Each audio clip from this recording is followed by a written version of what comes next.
Yeah, so I'm really interested in again, getting engaged with the research community, Internet 2 and research community, because there are so many conferences that we could go to, right? And for IT, there's a lot, right? So I think where the niche for this is particularly the focus on that research community, as well as the network inside of people who are doing similar work.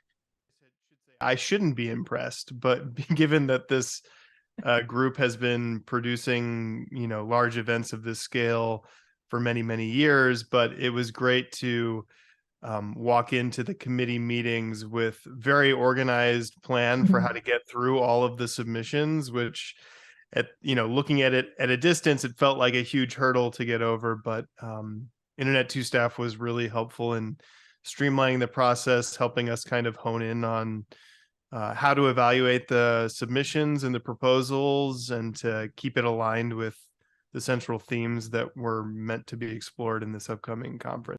Well, from my group in the cloud services, it's clear that that's a huge area of growth for many organizations. So there's a lot of focus on understanding implementation of those services, what it means from a resource standpoint, what it means from a staffing and technical support standpoint, and then sharing of best practices, which I think is great. Yes, and I would like to actually, I'm planning on attending some of these reimagining inclusion as well, because I was looking at some of those topics, and it amazes me that we are still in this version, that we are still talking inclusion. It's for after all these years, it's so hard to move that needle.